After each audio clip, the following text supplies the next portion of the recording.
Olá, meu nome é Heloíse, eu sou do curso de Ciências Contábeis e eu vou explicar um pouco sobre a autarquia aqui no Brasil. A autarquia aqui no Brasil ela foi constituída, ela foi criada a partir do Decreto 200, da Decreto-Lei número 200, 1967. Esse decreto ele é referência na matéria de organização estrutural da administração pública do Brasil. Então, ele promoveu alteração na organização do funcionamento da máquina pública, né? Então, ele expandiu para a administração pública indireta e reorganizou a administração pública direta. Segundo esse decreto, a autarquia é um serviço autônomo criado por lei com personalidade jurídica, patrimônio e receitas própria para executar atividades típicas da administração pública que requeram para o seu melhor funcionamento gestão administrativa e financeira descentralizada. Então, a autarquia são titulares de direitos e obrigações próprias. A personalidade, quanto à personalidade, são pessoas jurídicas com direitos públicos, então, que desempenham atividades típicas do Estado desprovidas de caráter econômico. Então, nessa perspectiva, as autarquias são instituídas para prestar um serviço público, um serviço social, e desempenhar atividades que possuam prerrogativas públicas, de forma especializada, técnica, com organização própria, administração ágil e não sujeita a decisões políticas. Na autarquia, não há uma relação de hierarquia, então não há uma relação de subordinação entre o ente estatal e o instituidor. Então, não há hierarquia entre a União, o Estado ou o município. O que existe, na verdade, é só uma vinculação administrativa. Para conseguir começar a trabalhar dentro de uma autarquia, é necessário prestar um concurso público. Na esfera federal, tem que ainda tem que ser exigida uma aprovação prévia pelo Senado Federal, com um nome indicado pelo presidente da República. Né? Isso para os dirigentes, né? Igual tipo, na Anatel, na ANEEL, na ANAC. Essa regra também se aplica aos estados, o Distrito Federal e os municípios. É a subordinada à nomeação de dirigentes e prévia aprovação da Assembleia Legislativa. Oi, meu nome é Isabelle, eu sou do curso de ADM e eu vou falar um pouco sobre os tipos de autarquia, classificação e criação. A autarquia comum ou ordinária é aquela que se enquadra sem nenhuma peculiaridade. A autarquia em regime especial é aquela que a lei conferiu as prerrogativas específicas, por exemplo, a estabilidade de seus dirigentes, que não é aplicado a uma autarquia em geral, como o Bacen. A autarquia fundacional é uma fundação pública instituída por uma lei específica, que tem personalidade jurídica e é de direito público, como a FUNASA. A autarquia associativa é a de uma pessoa jurídica autônoma, de direito público, que interage a administração indireta de todos os entes federais. Agora eu vou falar um pouco sobre a classificação. Classificação tem capacidade administrativa e tem duas formas: a geográfica, que tem capacidade administrativa genérica, que são os territórios federais, e a serviço, que possui capacidade administrativa específica, que são os serviços que foi atribuído por lei. A estrutura é subdividida em fundacionais e corporativos. As fundacionais são de direito público e as corporativas são formadas por sujeitos unidos para o alcance de um fim com interesse lucrativo. O nível federativo podem ser federais, estaduais, distritais e municipais. Agora eu vou falar da criação. A criação em um âmbito federal criação das autarquias é de lei iniciativa privada do chefe do poder executivo, que no caso é o presidente da República.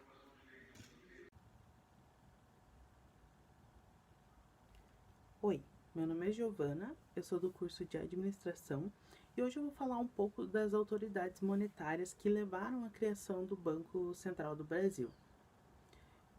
O Banco Central passou por um longo processo até a sua criação, porque desde antes do século XX já via-se a necessidade da criação de um banco do Estado que fizesse a emissão do papel moeda.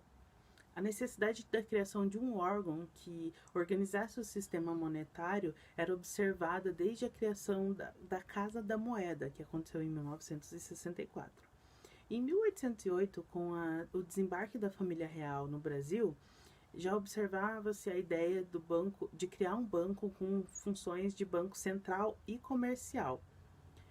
Surgiu então o Banco do Brasil, que tinha funções de banco central misto, então ele exercia papel de banco comum, realizando depósitos, descontos e emissões, e também era encarregado da venda de produtos privados da administração e contratos reais.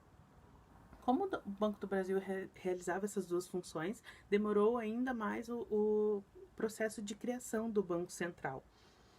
Até 1945, não existia nenhuma organização que fizesse o controle da oferta de moeda, porque era o Banco do Brasil que fazia as funções de autoridade monetária.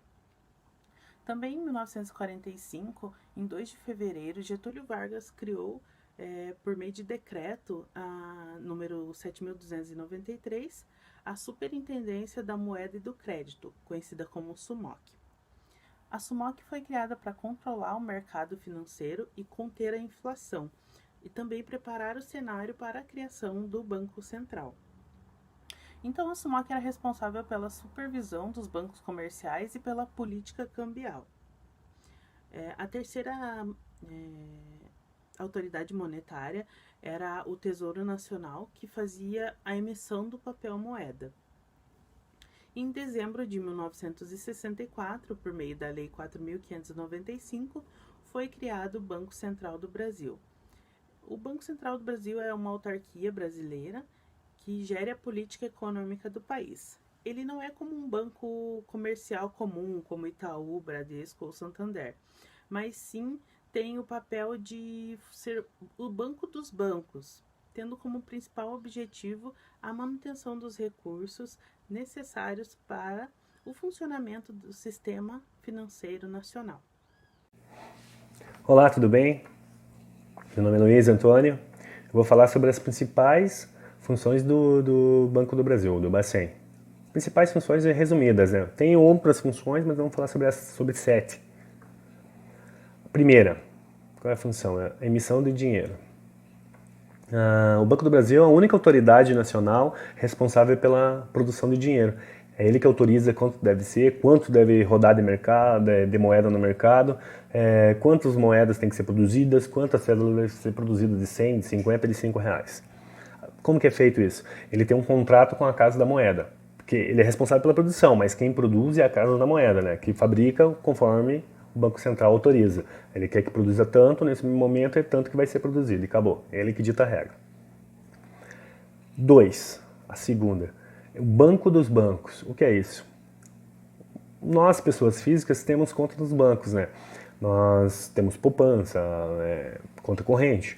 O Banco do Brasil, ele é o banco dos bancos, ou seja, os bancos precisam de um banco para guardar seu dinheiro, e ele serve para isso. Ele administra todas as reservas de outros bancos. Além disso, ele também fornece crédito para os outros bancos. Ele é responsável por empréstimo. Tipo, uma instituição está passando por necessidade e precisa de dinheiro, é ele que empresta crédito. Também ele é vigilante do sistema de pagamentos e de reservas de outros bancos. E também ele tem a intervenção em situações graves.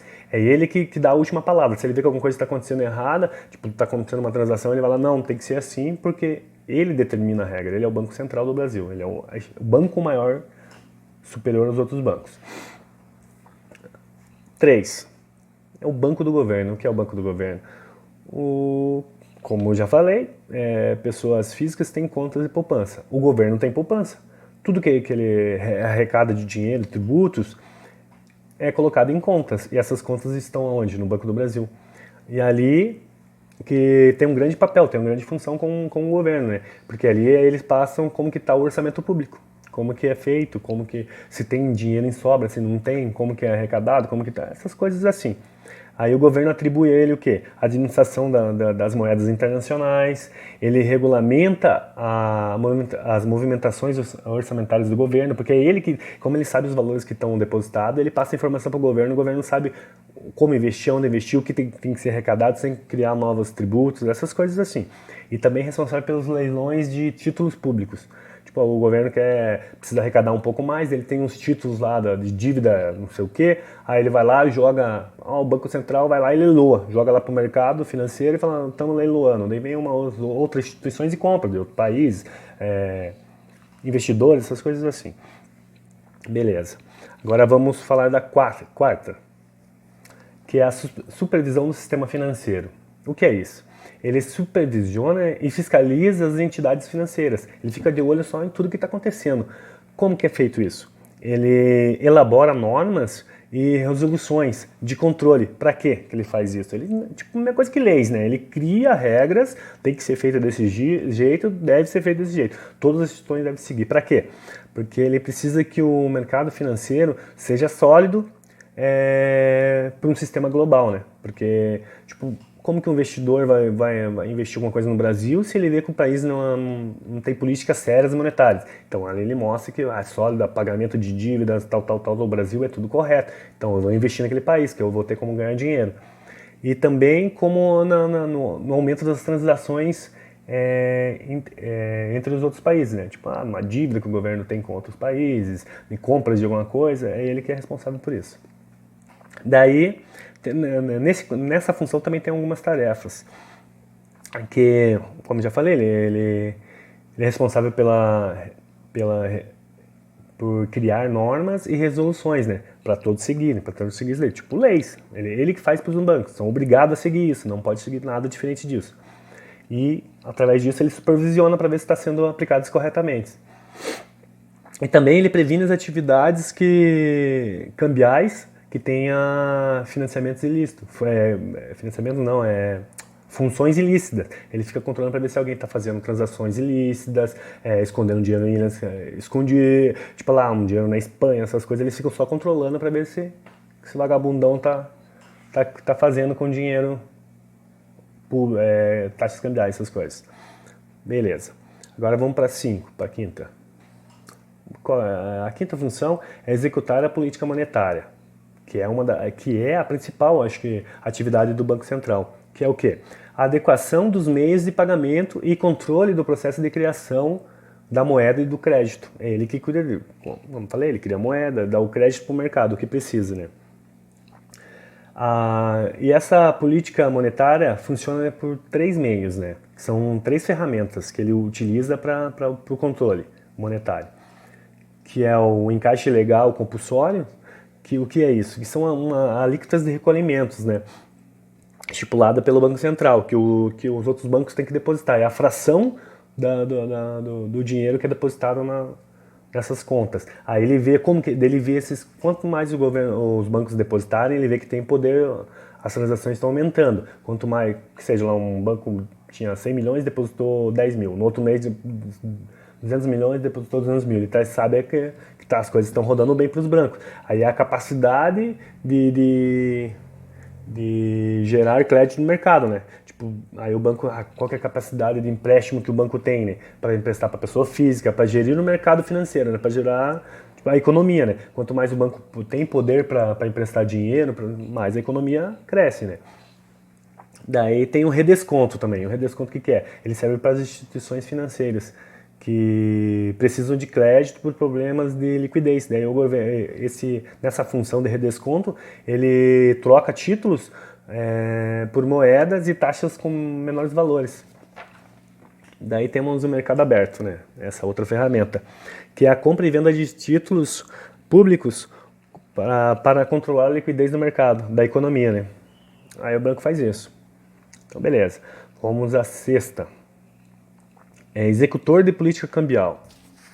O Banco do Brasil é executor de política cambial. O que ele faz? Ele faz a manutenção dos ativos em moedas internacionais. Uma coisa que tenha, né? Temos uma moeda, daí ele calcula lá os valores com moeda internacional. Tipo, vamos por a parte de contabilidade. Uma máquina que vale 100 mil, só que daí em moedas internacionais ela vale tanto.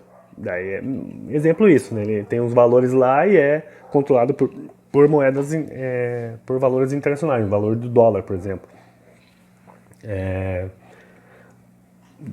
Beleza, deixa eu ver, alto. Daí ele também adota diferentes regimes cambiais, que é o câmbio fixo. O que é o câmbio fixo? É o preço internacional da moeda, né? Nacional, fixado por um determinado valor. Ele determina que o real deve ser tanto perante outras moedas.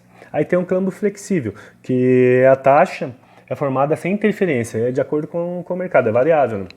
A moeda nacional varia de preço. Aí beleza, essa é a sexta função. Agora vamos para a sétima e última, que é o assessor econômico do governo. O que é essa função? Ele é ligado diretamente à pesquisa econômica que são utilizadas pelo governo. Olá, meu nome é Lucas, sou do primeiro período de administração. Vou estar falando aqui sobre o sistema do Banco Central do Brasil, o SISBACEN. O SISBACEN é um sistema que detém de todas as informações do mercado financeiro do país. Então, o SISBACEN ele pode ser acesso também por pessoas físicas, jurídicas e instituições financeiras.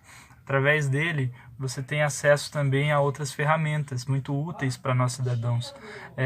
Uma delas é o Registrato, que é o Registrato onde vai ter o Sistema de Informações de Crédito, o SCR. Esse Sistema de Informações de Crédito é uma análise completa do seu relacionamento com instituições financeiras.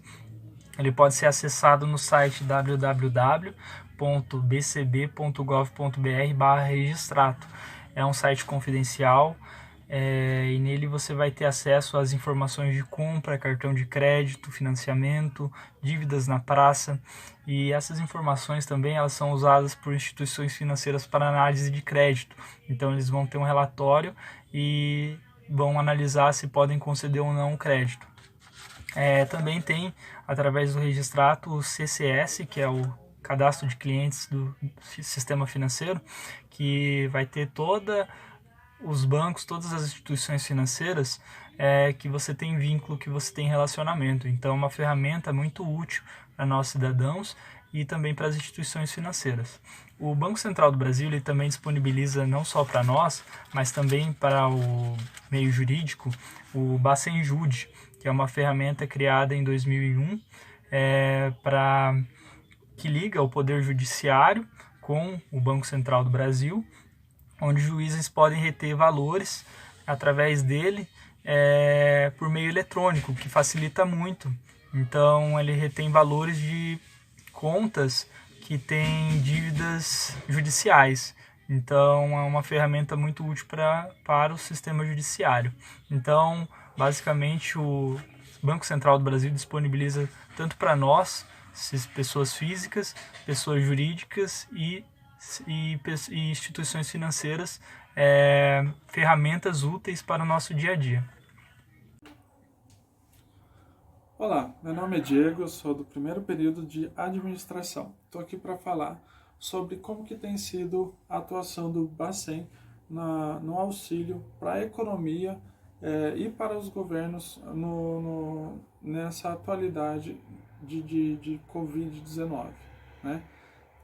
Como todos nós sabemos, desde que foi decretado e anunciado, né, essa Covid-19 lá na cidade de Wuhan, as pessoas, né, a economia tem sofrido bastante impacto e as pessoas psicologicamente e fisicamente também têm sofrido bastante impactos.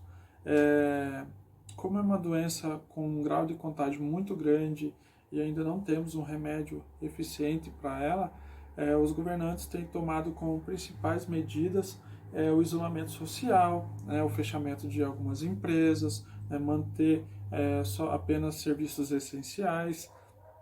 Isso gera um impacto muito grande para a economia, porque alguns setores deixam 100% de produzir, outros estão sobrecarregados, que é a parte alimentícia e também de saúde, né?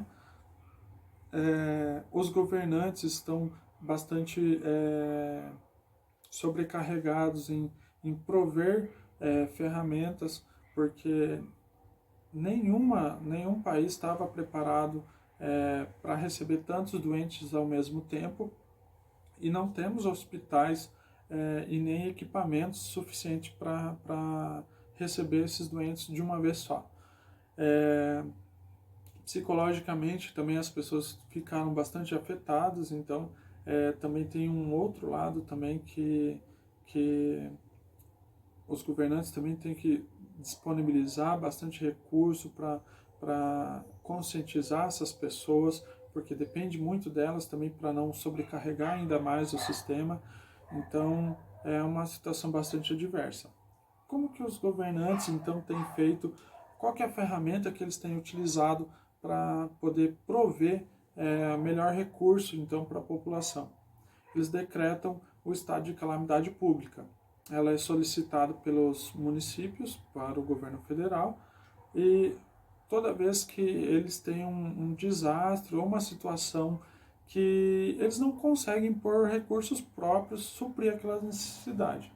Bem, no caso no nosso país, agora no dia 18 de maio, o governo federal, o Congresso Federal, decretou, então aprovou o estado de calamidade pública. Isso significa o quê? Significa que os estados e municípios eles ficam livres de cumprir aquelas regras econômicas, regras não, aquelas metas fiscais e econômicas. Isso facilita também a administração pública. Eles são livres de fazer licitações, então desburocratiza o sistema, então isso facilita e deixa mais ágil o atendimento das necessidades da população. Os municípios podem também parcelar também as suas dívidas, podem postergar execuções de gastos. Eles também podem disponibilizar para a população o saque do FGTS. No caso agora dos autônomos, eles estão podendo ter um auxílio, né? Então tudo isso é graças a esse estado de calamidade pública decretado, que flexibiliza toda a burocracia do sistema econômico e também da nossa política para poder atender a população. Bem, o Bacen tem um papel bastante grande também nessa pandemia, porque é ele que disponibiliza, ele é o banco do governo, é ele que disponibiliza esses recursos para o governo poder disponibilizar para os municípios e para a população. E também assim, ele também tem o papel econômico, né? Então eu vou citar algumas situações aqui que ele tem auxiliado para manter a economia estável, porque não adianta a gente cuidar só das pessoas se as pessoas não têm trabalho, se as pessoas não têm a sua situação econômica bem estruturada, as empresas não têm. Tem que ter uma balança, tanto a parte financeira também quanto a saúde. Então o Bacen ele tem feito essa balança no nosso país. E em todos os outros países também tem acontecido da mesma forma. Bem, o Bacen, como é o banco dos bancos, ele tem um papel de obrigatoriedade toda vez que o índice Basileia ou Basileia, o índice de solvência das entidades ou dos bancos menores, for menor ou igual a 8%, o Banco Central ele tem que ajudar esses bancos nas suas atividades. Segundo o nosso presidente, o Roberto Campos, que é o presidente do Banco Central Nacional do Brasil, aqui no nosso país, na medição do próprio Banco Central, agora de março, os nossos bancos estão com índice de 17%, um pouquinho a mais. Mesmo assim, ele foi e já disponibilizou para um crédito, né, de recursos lá do FGC de 20 milhões por operações para aumentar a liquidez dessas instituições, para eles não quebrarem e poder ter mais tranquilidade para realizar suas operações. Em fevereiro, o Banco Central também injetou por conta das mudanças na regulamentação de depósito, ou seja, a poupança dos bancos em crise, ele injetou lá 135 bilhões. O Federal Reserve, que é o banco americano, ele disponibilizou para o Bacen 60 bilhões de dólares também para auxílio dos outros bancos também. O Bacen reduziu de 25% para 17% o depósito compulsório, que são que os bancos precisavam disponibilizar ou ter lá dentro do Banco Central como uma poupança, né, uma caução. Então ele diminui esse índice de 25% para 17% e ainda injetou lá, disponibilizou, no caso de necessidade dessas entidades, mais 68 bilhões até dezembro, por enquanto, né? Empréstimos para o agronegócio, lá para o LCA, que é o letra de crédito do agronegócio, foi flexibilizado. Então o agricultor, as cooperativas, ela tem não está com tanta engessada assim para ela poder pedir auxílio, né? E ainda, além de flexibilizar essas regras, o Banco Central disponibilizou mais 6,3 bilhões para os bancos poderem auxiliar o agronegócio nesse momento de pandemia.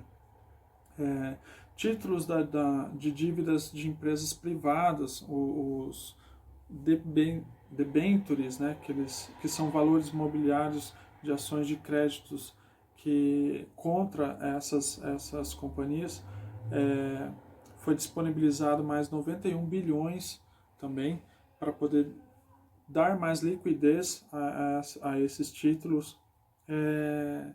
As tributações no mercado de câmbio, o BC protege os bancos, né, do chamado overhead, que é, digamos assim, quando tem esse período de dificuldade ou de pandemia, os bancos eles se retraem e deixam de fazer operações e ficam mais engessados, né?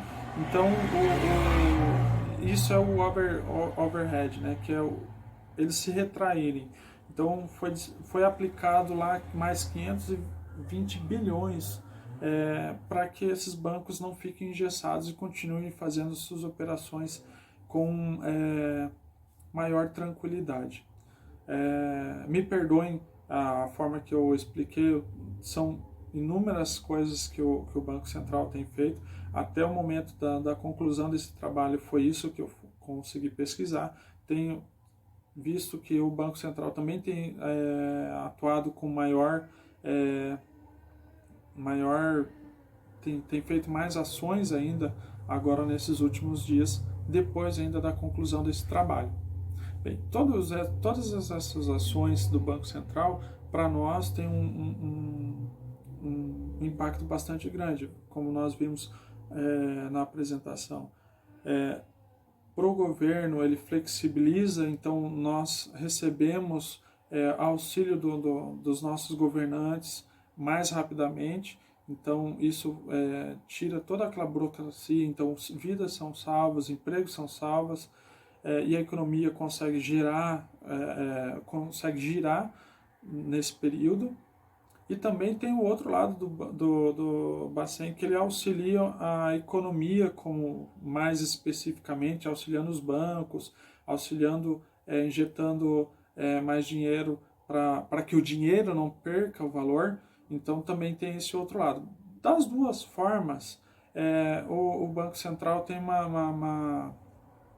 tem um papel bastante importante, porque se ele não injeta, fica parado. Se ele fica parado, ele não recebe esse dinheiro de volta. Se ele não socorre os bancos menores não pagam imposto para ele. Se ele não socorre os bancos menores quebram, as nossas empresas também vão estar quebradas. Então, o papel do Banco Central é muito maior do que às vezes a gente consegue perceber nos jornais ou em alguma entrevista, mas se a gente for pesquisar um pouco mais, o papel do Banco Central é praticamente vendo assim na prática, nesse período de pandemia, tem sido praticamente aquele paizão que tem buscado auxiliar tanto o governo quanto a economia para manter todo esse equilíbrio. Bem, é isso. Eu gostaria de ter passado um pouco mais, mas meu nervosismo não deixou. Então, obrigado a todos. Bom, eu sou o Pedro do curso de administração e agora eu vou estar concluindo o nosso trabalho aqui, fornecendo os principais conceitos que a gente abordou durante todo esse trabalho, sobre autarquia e sobre o Banco Central do Brasil, né? Então, como a gente pode ver durante todo esse desenvolvimento do nosso trabalho, a gente definiu lá a autarquia como uma instituição de personalidade jurídica, né? Onde ela vem executando atividades da administração pública para o melhor funcionamento e gestão administrativa e financeira. Então, são instituições que trabalham em conjunto com o Estado. Agora, direcionado mais para a parte do Banco Central do Brasil, a gente pode ver que esse banco ele foi criado em torno de 1964 através de uma lei, né? Onde ele é considerado uma autarquia federal com integrante do sistema financeiro nacional. Então, ele possui essa função da manutenção dos recursos necessários para o bem funcionamento do sistema financeiro nacional, né? Então, periodicamente, esse banco ele vem fornecendo certas taxas para a gente, como as taxas de juros, a taxa dos empréstimos dos bancos comerciais. Então, anualmente ele fornece essa taxa. Um exemplo dessas taxas é a taxa Selic. Então, todo ano existe uma nova taxa Selic. E assim, pela definição do Banco Central do Brasil, ele passa anualmente esse valor dessas taxas. Então, vale lembrar aqui que o Banco Central do Brasil ele possui a função do assessor, uma função de assessor onde ele está ligado diretamente ali à pesquisa de informações relevantes sobre a economia. Então, é esse banco ali que executa a manutenção política econômica com um intuito de controlar os desajustes da economia, né? Aí um exemplo que a gente pode citar aqui, prático, né, sobre essa pandemia do Covid-19, onde teve uma grande atuação do Banco Central do Brasil, que foi um dos assuntos que a gente abordou dentro do desenvolvimento do nosso trabalho. Então, ele possui todas essas informações relativas ao mercado financeiro. E ele é a única unidade autorizada ali na produção do papel de moedas metálicas. É ele que administra as reservas de outros bancos. E é ele que fornece esses créditos quando é de necessidade desses bancos, né? E quando a gente recebe algum valor de moeda estrangeira, também é o Banco Central do Brasil, o Bacen, que executa esse armazenamento. Então, sobre essa pandemia do Covid-19, a gente pôde verificar essa grande atuação do Banco Central do Brasil, onde ele realizou medidas de estímulos monetários e fiscais, né, para amenizar os impactos dessa pandemia na economia brasileira. Então, ele disponibilizou alguns recursos e auxílios, né, contra todo esse combate e esses efeitos negativos que o Covid trouxe aqui para o Brasil, garantindo sim a estabilidade econômica do nosso país. Então, frequentemente ele vem executando essas ações para que a economia brasileira não seja afetada por essa pandemia, né? Então, foi esse o nosso trabalho executado, né? Então, eu só estou aqui mais concluindo sobre esses principais conceitos que a gente abordou dentro do nosso trabalho relacionado à autarquia e o Bacen, Banco Central do Brasil.